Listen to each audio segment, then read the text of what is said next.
Underneath the moonlit sky, feel the vibe. Island breezes whisper low like a life tribe. Nana dance to the night, heart so free. With every sway and step, she's a melody. Roots in the soil, love's the only guide. Na na na na, guide us home. River of amor, flowing through our veins. True self-reflected in love's strong chains. Together we rise, wash away the stains. Our souls intertwine, dancing in refrain.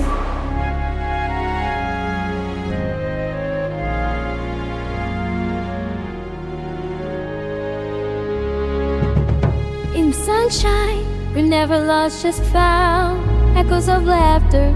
We grew to that sound. Colors of the sunset paint the ocean deep. With Nana's spirit, we're awake, never sleep. In your name we rise, no need to hide. The river speaks, it knows our name. Through every wave, we're called to reclaim. River of amor, flowing through our veins. True self-reflected in love's strong chains. Together we rise, wash away the stains. Our souls intertwine, dancing in refrain. Sunflower, light up and you shine, forever bright. In the rhythm of love we ignite.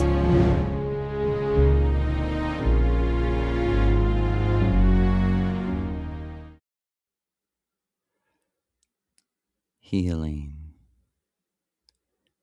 Healing. And greetings. March 27th, 2026. And we especially greet our brothers and sisters from Iran who are unexpectedly on the astral plane where you go when you die. That's what we mean. And we welcome you, and we ask beautiful Lu to bless you with the weLUVu vibe of the water goddess Maria Orsic, wife, daughter, and mother of Lord Shiva, if you know what we mean. And we say, I am Rune. Hassam, Hassam. Saham, Hassam. I'm you. You're me. Nos, N-O-S. In Latin is we. We. What does we mean? Is we truly the manifestation of two people becoming one? The he, she, and she, he. Right? We left off in Miguel Serrano's Adolf Hitler, the Ultimate Avatar. At least in my book, page 382, we were talking about Maria Orsic telling me that if I knew what she meant, that she was Nana, wife of Baldur. And that was after me asking her if she was Anunnaki. It's like, did you ever live on the Death Star? Are you from the Shire? I seen somebody's comment somewhere talking about Israel. And they said, hey, all you hobbits, we have to go back to the Shire. I found a book that said Gandalf gave it to us. Truly brilliant. I was like, damn, I should have wrote that. Right? Right?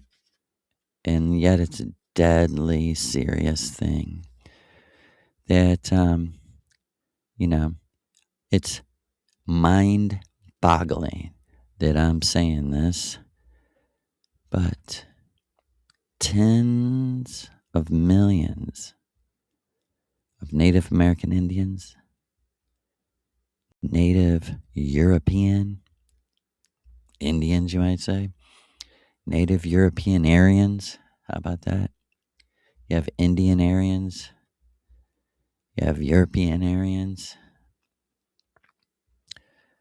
were murdered, tortured in the worst ways because they would not agree that a myth was to be taken literal. And this had gone on for quite, you know, thousands of years. Christians aren't the only people who ever put people to death for what they believed, or what they wouldn't believe, what they refused to believe because it didn't make sense.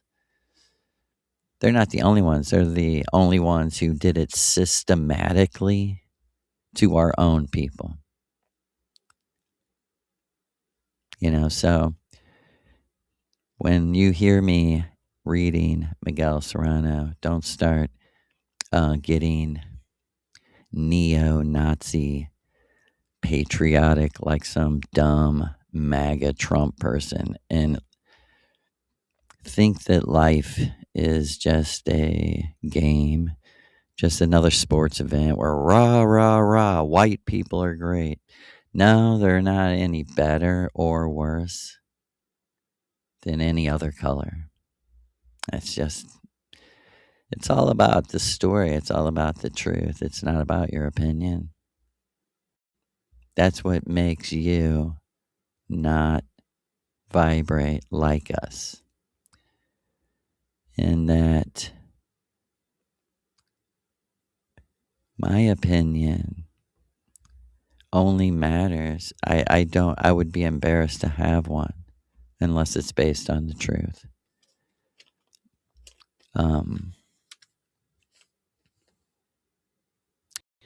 You might say it's the difference between the masses on one side and this strange polarity, this strange natural true polarity. The masses on one side and the opposite of the masses are the good and the evil.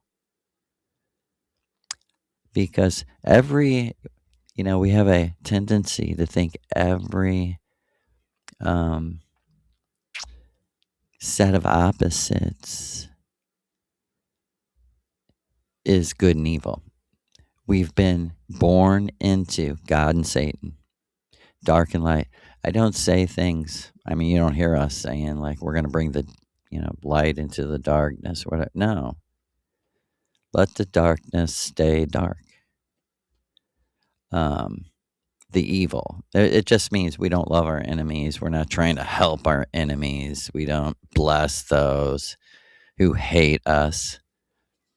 Well, don't you want to be better than? No, I want to be authentic. I'm not trying to be better than anyone. I want to be real. I want to be authentic.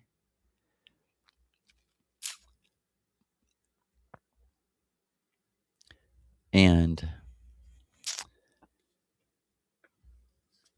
we've been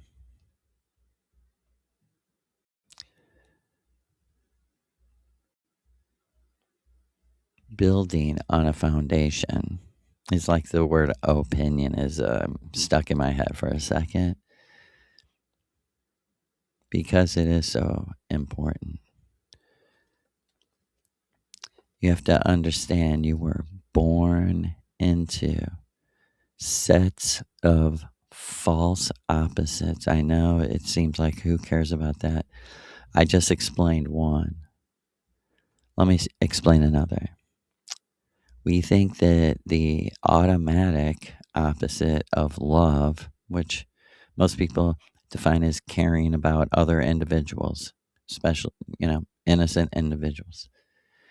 We think that the opposite of that emotion is hate. No, no, actually, the opposite of caring, caring, caring about someone, having care for someone, the opposite of that is war, murder, horrible things. And on the same side of love is hatred of evil. That's the only way we can trust you, is if you hate evil. Right? And Baldur hated evil.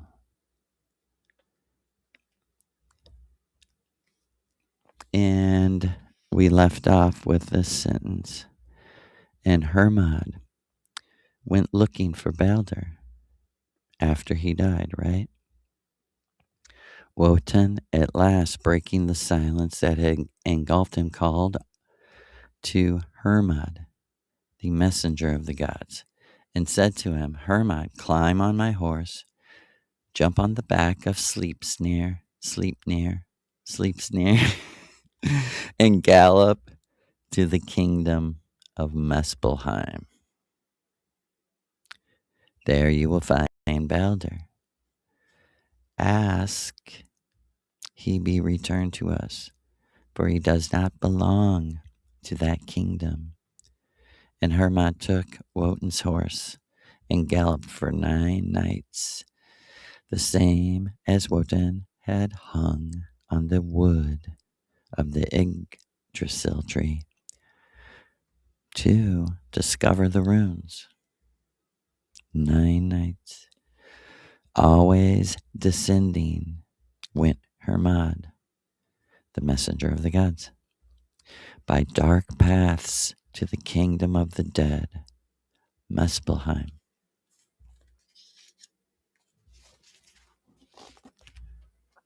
And this is the runic pose of Baldur.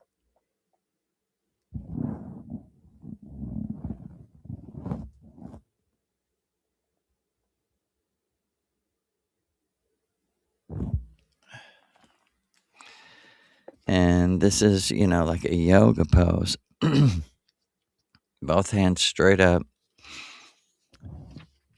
And this is what it's doing. This is what it's saying when we do this. Wotan Baldur. This is the sign of Wotan Baldur, father son.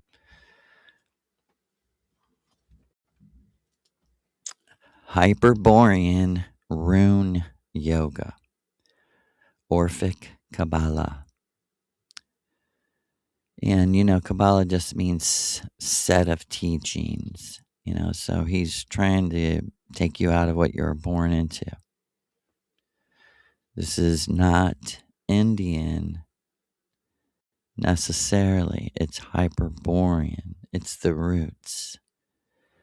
Hyperborean rune yoga, Orphic Kabbalah, of vibrations and sounds, putting the chakra swastikas in motion, giving an existence to non-existence, to the Fourth Reich of Wotan Hitler Kalki, with the potency of Orpheus Wotan, with the portent of the Vera, hero warrior of esoteric Hitlerism, the return of Baldur Hitler, who says now, I am rune, R-U-N-E. I am rune and a Vimana too. The swastika is then again right words, okay? Because the Vira has transmuted into the Divya, or we would say the semi divine man, the hero, has now turned into a god. The hero into Superman. In German, Samenich. He has returned to Hyperborea at the North Pole, which is now the South Pole. He is the pole because in Hyperborean yoga, the way also goes from above down. In this instance of 4-1, inspired, assisted, possessed by the avatar. And below at the South Pole, which is now the North Pole, where he recreated the Reich of Wotan, Orpheus, Hitler, Kalki. Okay, back to the text. Meanwhile, Baldur, right? The funeral of Baldur. Meanwhile, the Aesir gods in Asgard prepare the funeral ceremony for Baldur's body. They place it in the Waflin boat. His last resting place is to be made there. They lean his body over fine woods that are already burning. His weapons and loyal horse accompany him. Those flames destroy every speck of matter that could slow his march to the Devayana. Then Nana, earthly wife of Baldur, also leaps into the fire at the precise moment to go with him in the ship of the dead. She thereby fulfills Sati, the fire of Satyurno.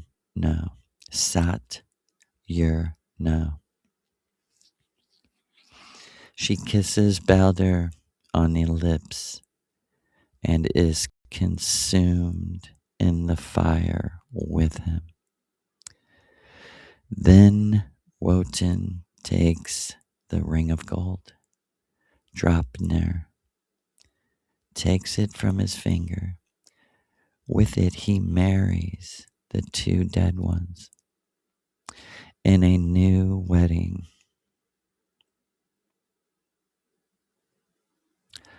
Nana, the earthly wife, had until then never come to Baldur. Before the flames could devour the newlyweds, Wotan leaned against the ear of Baldur and spoken something to him never to be known by anyone. This legend, this myth of the end of the Golden Age, the twilight of the gods, had been fulfilled in full in every symbolic detail, great and tremendous, at the end of the Kampf of Adolf Hitler. The Führer of the Aryans in this world already nearing its consummation. At the beginning of this book, I recalled the words of my master when hearing his voice at the war's end, and which disturbed him so much. He was the victim of his own mental creations. To whom could this apply? To Hitler? to that other mental creation, that incredible similarity with the myth, the symbolism of the death of Baldur. To whom could we attribute this? Law of solidarity, amazing synchronicity, chance full of meaning, mental creation of an external brain. Was this beyond the circle of circles? Otto Rand said, myth, legend pertain to imagination, but not to men.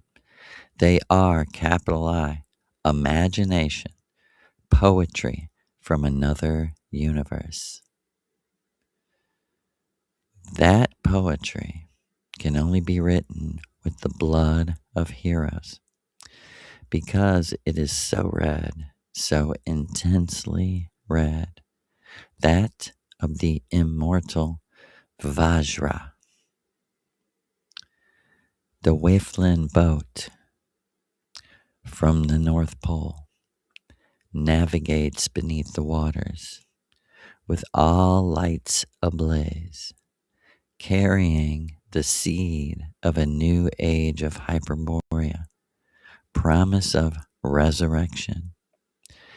In the south of the world, it will be replaced by the boat Kalush, which will carry the heroes to the oasis of temperate waters in Antarctica, the South Pole.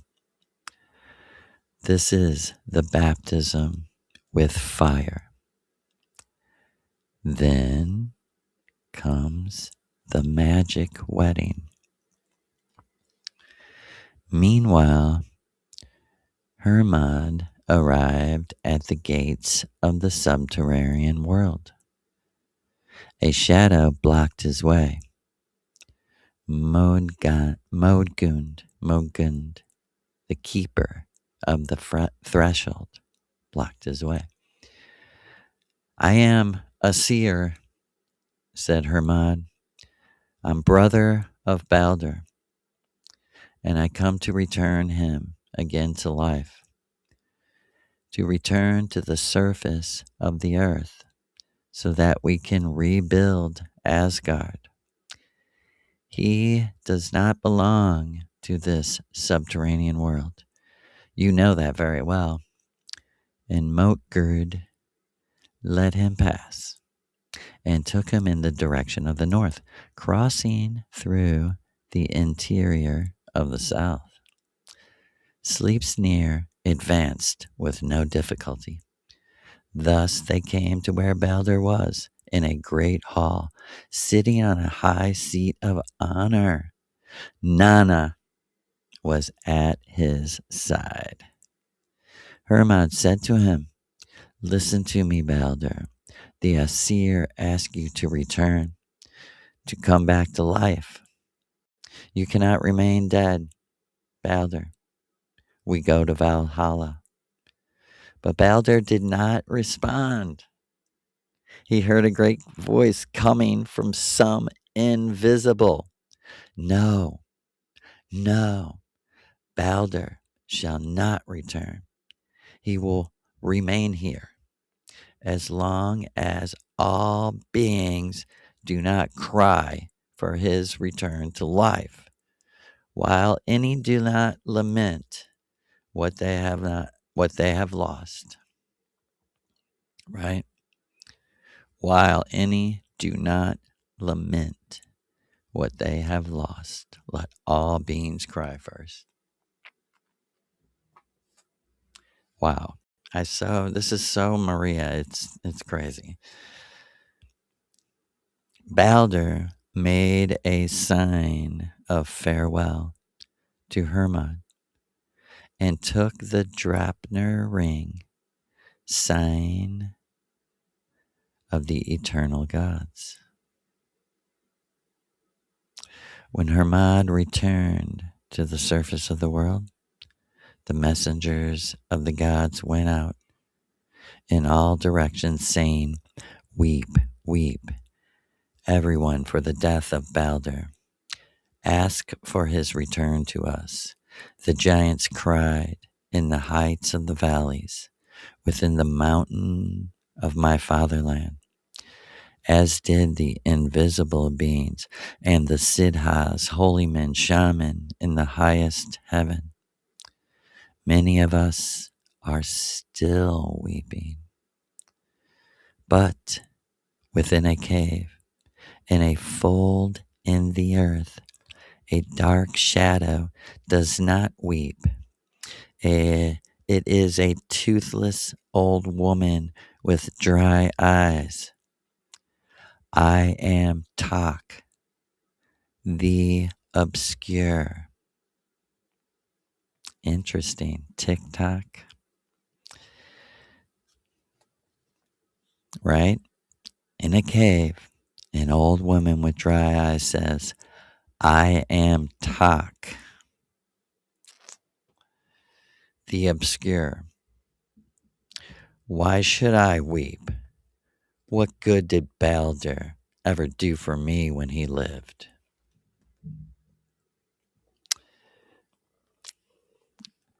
He was the enemy. Man, this is so Christian banker. I only believe this. No, why should I care?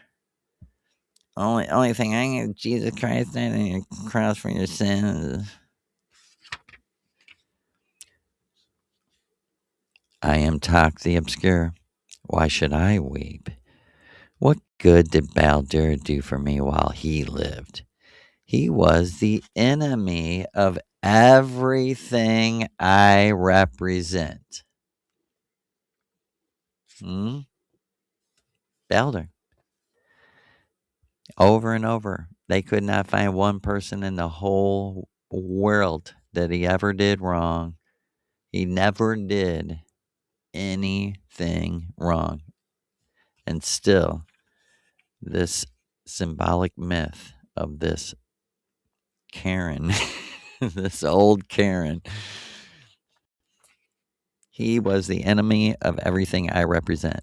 The old woman changed into a fish and hid beneath the water within a waterfall. She was Loki, the traitor, who changed, the assassin who was disguised, who hides within thousands and thousands of forms of samsara. In our day and age, the names have been changed and switched. That person, in a practical way, is Aleister Crowley. And that comes directly from the lips of Maria Orsic. My maestro also went in search of Hitler. Do you hear this? My maestro went in search. This is the head of the order that Miguel Serrano belonged to, the Brahmin order that originated in Luz, India, deep in Aryan India, right after the war. This man, the teacher of Miguel Serrano on earth, the head of the order, went in search of Hitler like Hermod, the messenger of the gods. It was all fulfilling in real life. To me, to you, to Serrano. And check this out. He found him beneath the earth. He called to him, but he did not come. His hour had not yet come, right? Hitler, the real Baldur. His hour had not yet come. He will return at the end of this hard time, riding Sleep Snare, the 8-legged or 8-pathed white horse of Kalki. In his right hand, he will grasp the flaming sword of a comet, and he will come to rescue his wilds here to defeat the enemy forever. His Draupner ring, the remembrance of eternal days, I have kept. And that concludes the death of Baldur and the story, at least part of it, of the runes. And listen, brothers and sisters, together with Baldur, right, we will let Mother bring us to know and say, check this out. I am rune. I am a Vaimana, a flying saucer. This is exactly what Maria told me. Joe, you're in. I want everyone to get the context and like let it replace the false context. Joe, I was worried about you as a child. I was concerned about you as an earthling on earth.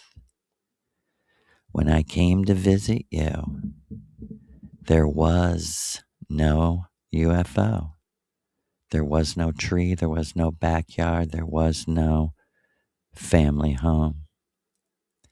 You're laying on a bed in Venus, in a business on Venus. And I had to imagine the matrix, as you call it. And I had to see into the technology through Lou, through Donna. And I had to imagine myself becoming the UFO. And I had to imagine me physically in it, waving to you. Right? I am Rune. I am. Okay. For some reason, we are continuing to read from 2 books at once. Maria, who's here, real mother, said it may be because Joseph has his Venus in the vibration of Jim in your eye. Heil, heil.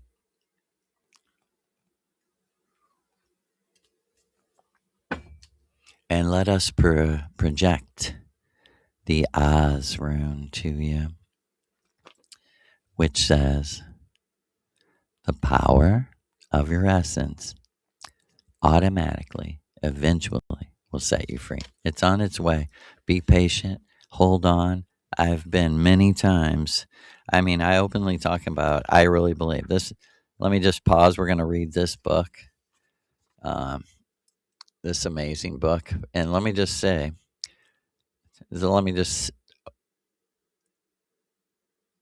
I think this is what was happening to me.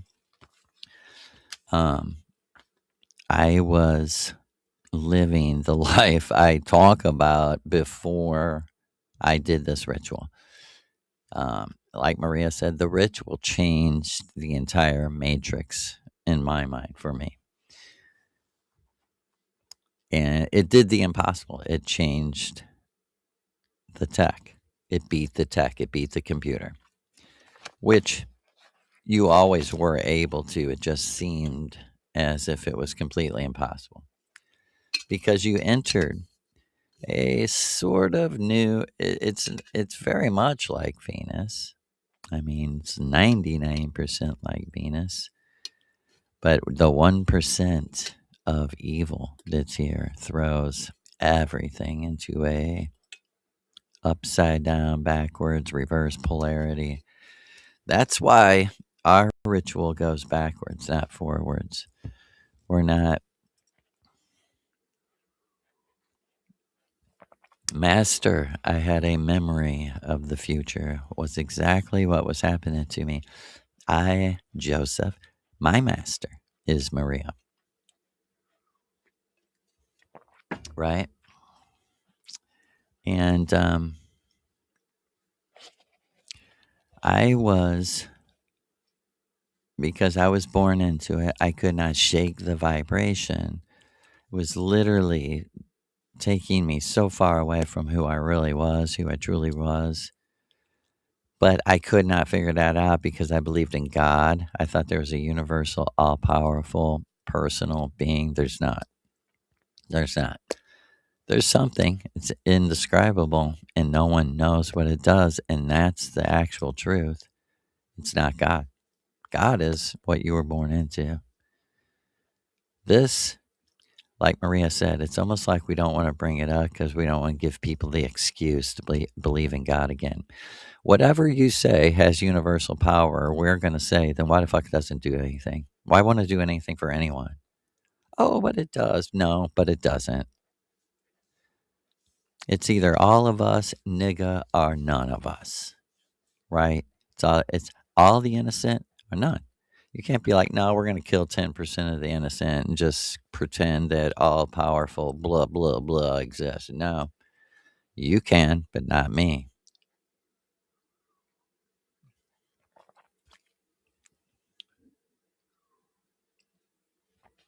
And make a 40-year life short. I committed suicide. It seems impossible. It seems impossible thought, you know. Never would I ever do that.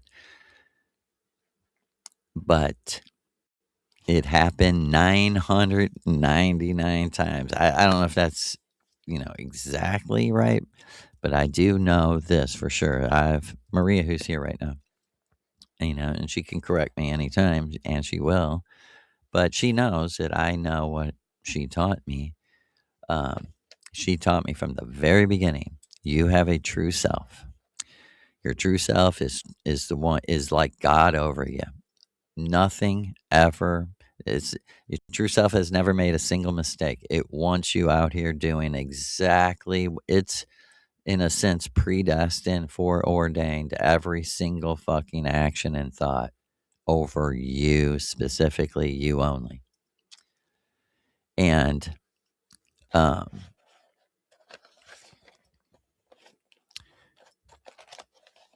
you have a true self, and for a moment you thought maybe you could be trapped in the matrix forever.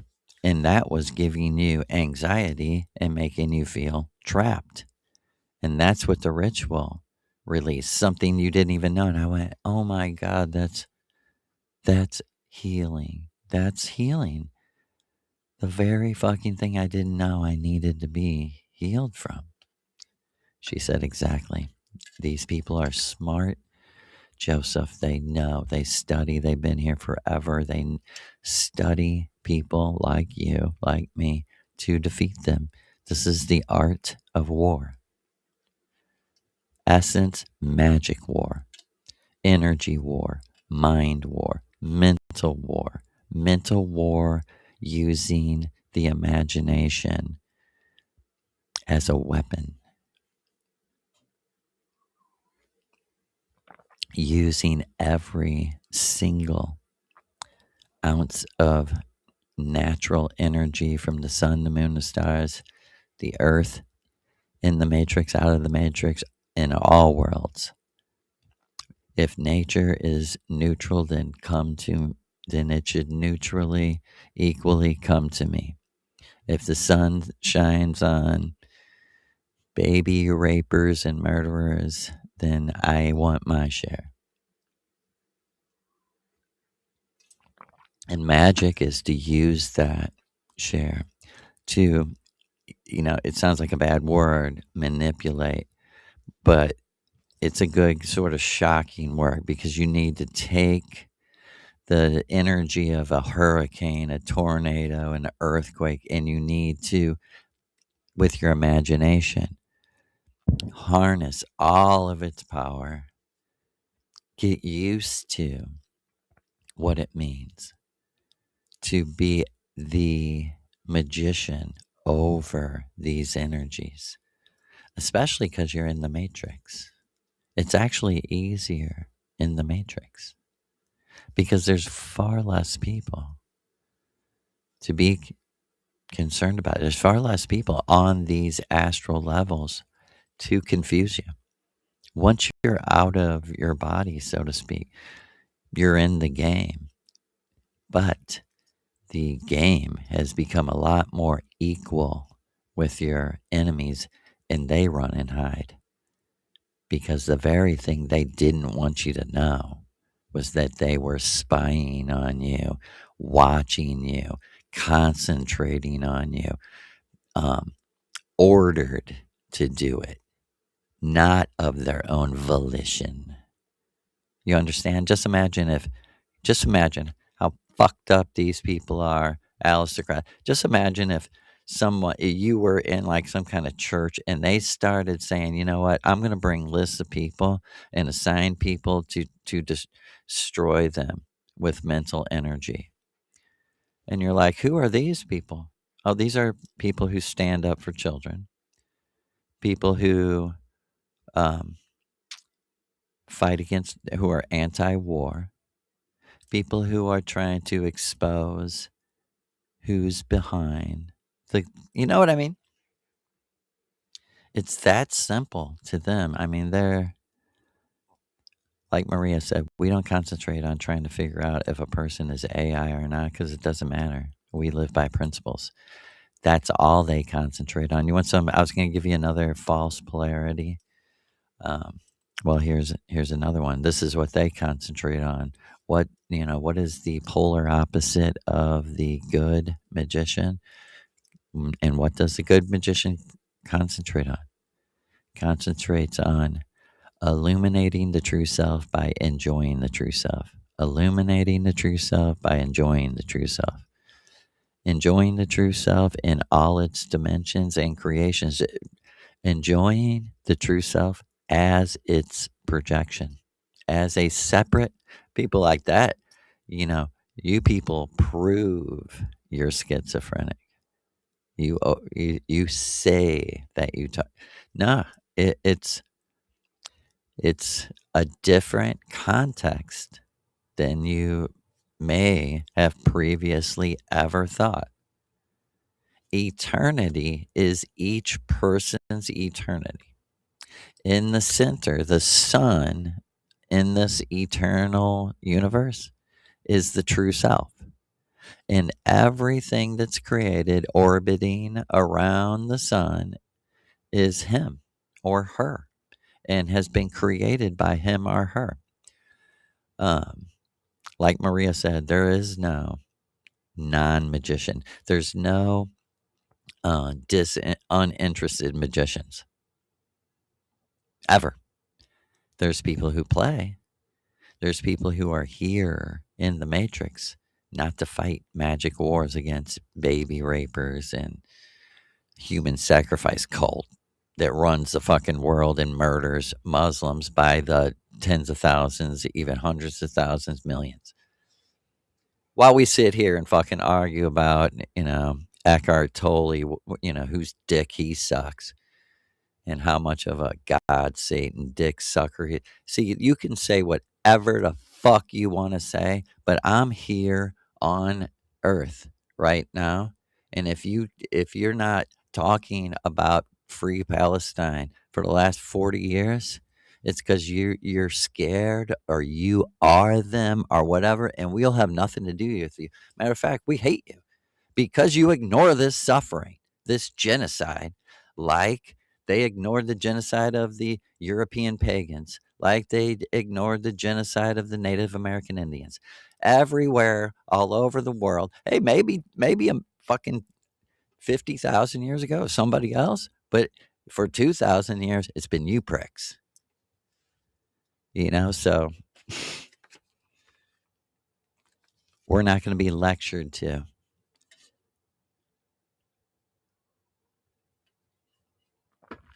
By the people who can't hear maybe you can hear the voices of the ancestors of somebody else's race, but why can't you hear the voices of the ancestors of your own people, your own land, your own European homeland? You can't hear the blood crying from the earth saying they think they're righteous. They took me out of my house for having herbal medicine and they beat me to death. And this isn't an isolated, even if it was one, even if it was one person's enough to be heard. But it was 100 million. Seriously. This is a fucking. Okay. I'll stop. Because this is the book we're going to read. Son of the Widower. Son of the Widower. The only book I ever got in my whole life. It's not long or anything, but I got it in the mail. I opened it up. I sat down and read the whole book. And like my phone was going off and shit. And I just tuned everything out, read the whole book. I remember specifically as a Sunday morning after a ritual. Okay, sorry you have to watch me drink, but it's kind of morning to us. In a strange way, it's 4 something in the morning. And as Maria says, we live farmer hours. Unless like a real farmer connected to the land sleeps. Gonna go to sleep at sundown. Sleep about 5 or 6 hours. You wake up. You sort of a little while after midnight, or I'm sleeping till like 1 nowadays. And there's this like peak. There's a peak creative point, in the astral electromagnetic earth field, the natural field, the natural sun, the whole astrological thing. It's just natural. There's kind of 3 peaking moments that Maria says around a little after midnight, or a little after 3 o'clock in the morning, and a little after 6 o'clock in the morning. So basically, we're awake for all 3. And then maybe take a little nap before, I'll lay down and take a nap before I go to work at like 7 or 8-ish.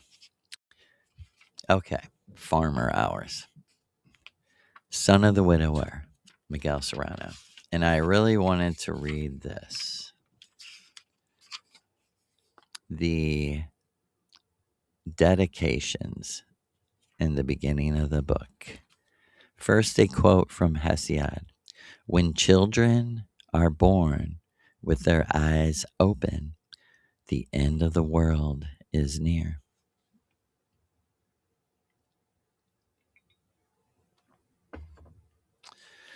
To those who fight without hope, just because their honor is called loyalty.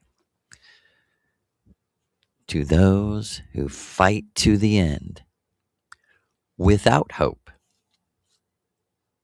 just because their honor is called loyalty. To those who were born at the end of the world, during the Kali Yuga.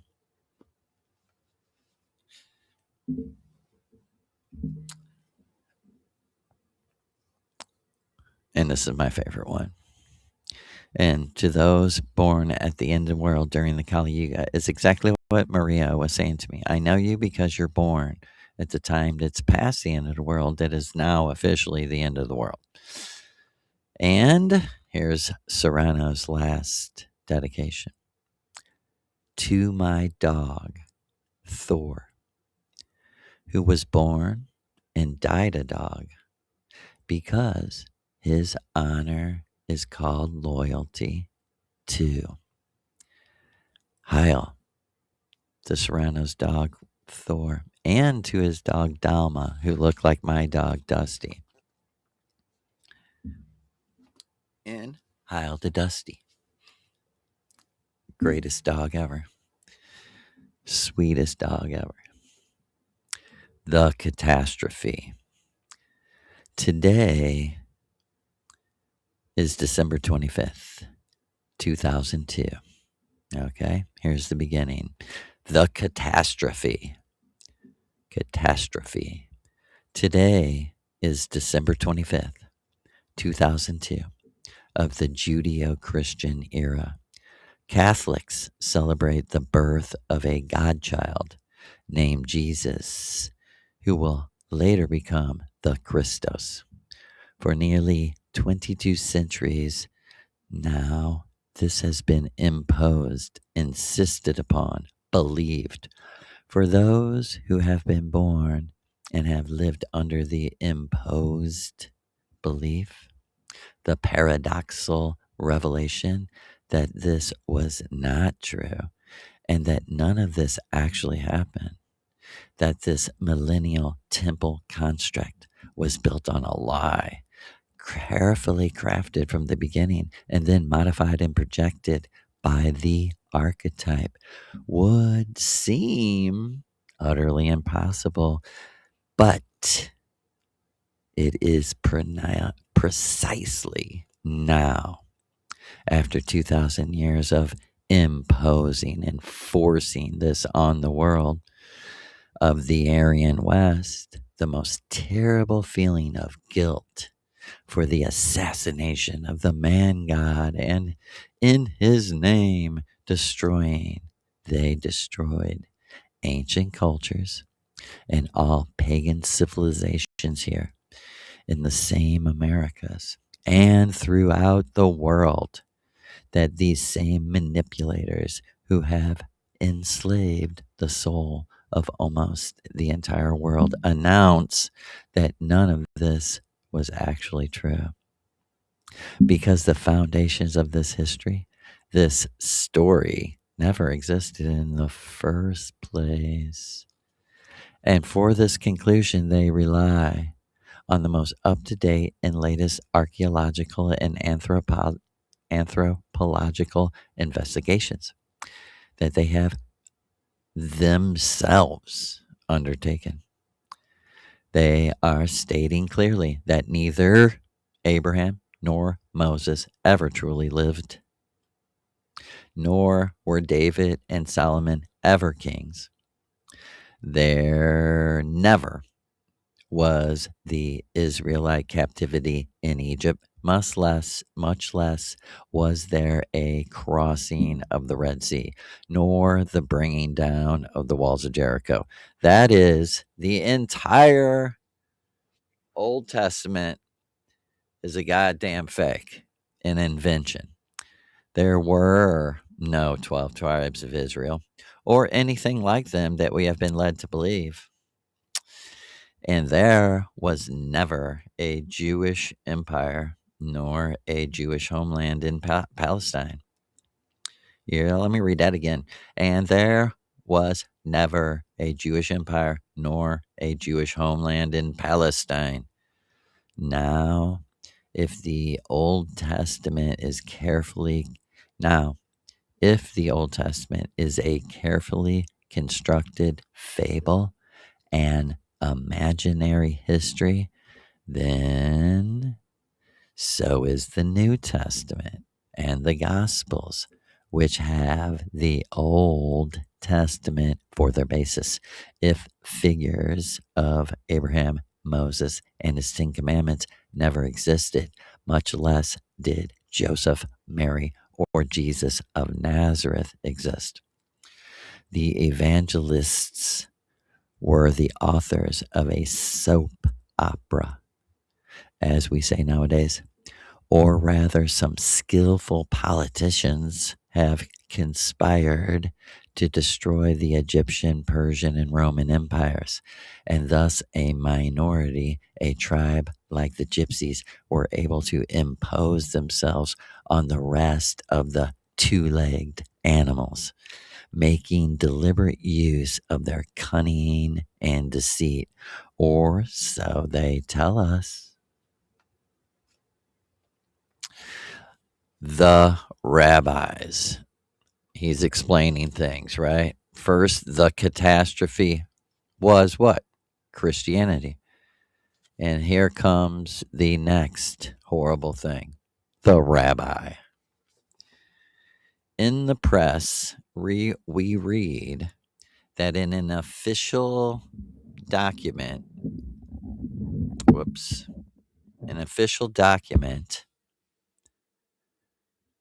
the United Synagogue of America questions the claims of the Old Testament, right? In the press, we read that an official document questions the claims from the United Synagogue of America, Old Testament. David Lieber of the Jewish University of Los Angeles, in a publication called Etz Haim, Tree of Life, based on the latest archaeological, philological, anthropological discoveries, challenges challenges the text of the Bible page by page with 41 essays, 41 different essays written by rabbis and academics concerning the scrolls of the Torah. Levine, a professor at Hebrew University of Jerusalem, declares there are no Egyptian documents that relate to the captivity of the Jews, and that the Exodus never happened. I'd throw in there Gad Barnea, a great scholar who has written a lot about how none of this ever happened. It's proved it didn't happen because in Elephantine, the last Jewish temple, they were pagans and they didn't know about any of this. Yahweh was one of their gods, with Isis and Ra, of course. Yeah, openly they had a fire altar of Mithra, and they talked about Mithra the bull and shamanism, and there's just you've been sold a fucking lie on this universal God bullshit. It's a lie. Documents that relate to the captivity of the Jews and that the Exodus never happened, nor was there the conquest of Canaan, not even a Jerusalem of David or Solomon. Robert Wexler, president of Jewish University of Los Angeles, author of Mythology of the Near East, for his part argues that Genesis did not originate in Palestine, but may have originated in Mesopotamia, now Iraq, with the Epic of Gilgamesh, of course. Thus, Noah never existed either, according to him. The New York Times has also made reference to all this in an article by Michael Messing, March 13th, 2002. In the same way, a Canadian newspaper in 1988 published a chronicle by Eliezer Oren of Ben Gurion University, stating that there are 80 excavation sites in Jerusalem that contradict the claims of the Bible. 80. And on 3 pages of Der Spiegel, publication of Germany, appeared in June 1987, the conclusion was inevitably reached that the books of Moses are science fiction.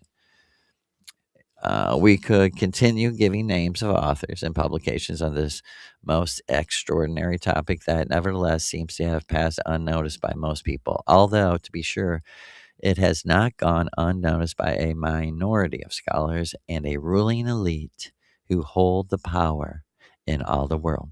And they are, in truth, the ones who really count. I have the hope that someone reading these lines and for whom I am making the effort to write them understands this and the immense gravity of what has happened. For nearly 2,000 years, the world has been living, dreaming, suffering, playing, killing, and dying, basing their lives and deaths on a lie, on something that never existed, on a carefully constructed legend and myth. And now, suddenly, the very ones who invented and sustained the lies over all this time declare overnight that none of this really happened at all and that the whole history was fake.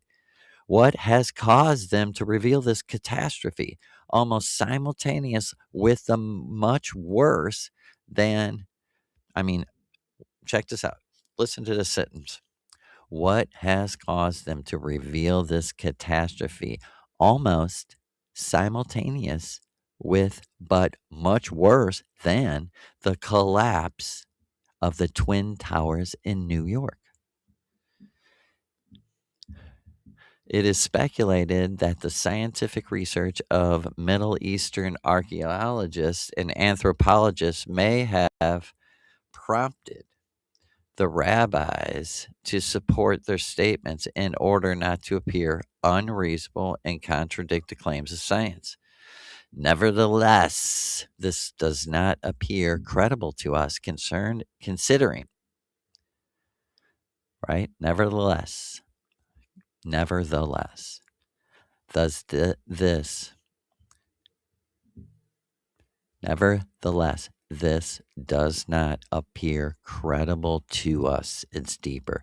Considering the enormous power that is in their hands, they could easily refute these archaeological arguments, as they have been doing in the past for centuries, ignoring them or making them just disappear among a plethora of other conclusions. No.